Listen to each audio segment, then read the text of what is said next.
to bring attention to certain matters.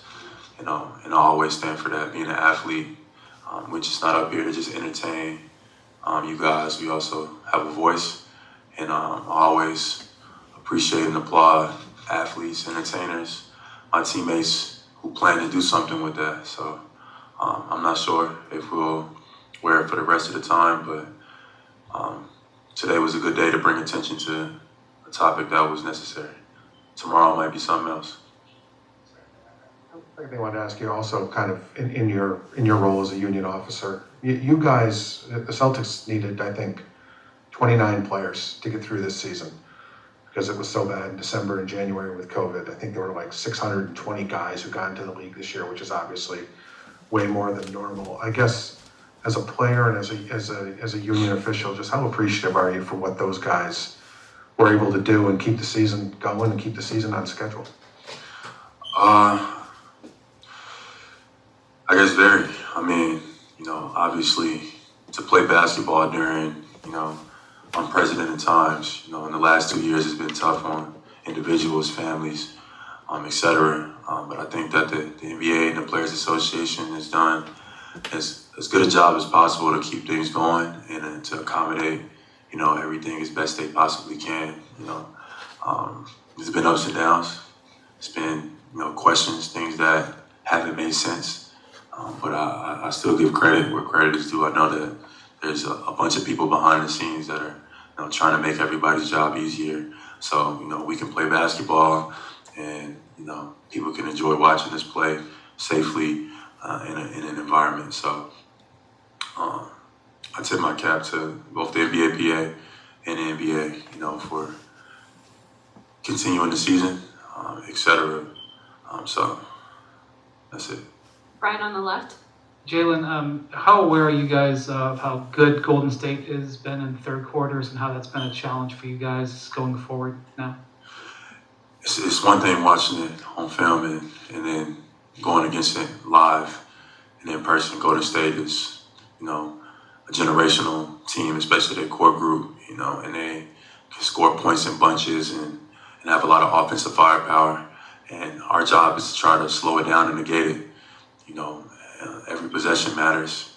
It's the NBA Finals, so we got to just go into it with the mindset that we got to put our best foot forward and play some really good basketball if we plan to win any game. So I'm looking forward to the challenge.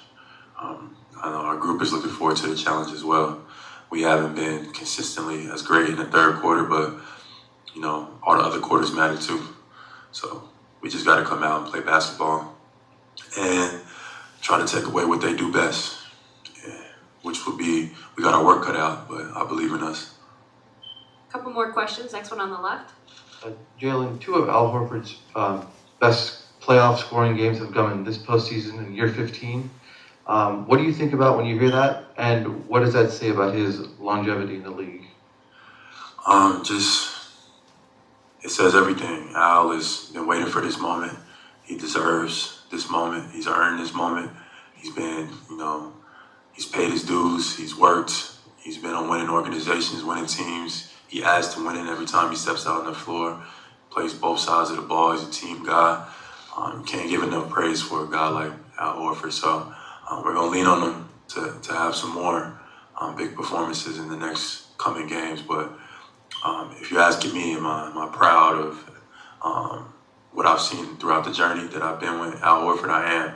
And I'm even more so excited to see what's to come over these next few games. I'm excited for our entire group, but Al is a key ingredient in that. Final question on the right. We all saw the Marcus Smart video from the game saying this wasn't the Heat series. How much of an adjustment after the two super physical series in Milwaukee and Miami, how much of an adjustment was that at the beginning of the game for you guys? And what did it take for you to kind of like switch gears once you saw it live to turn the game around?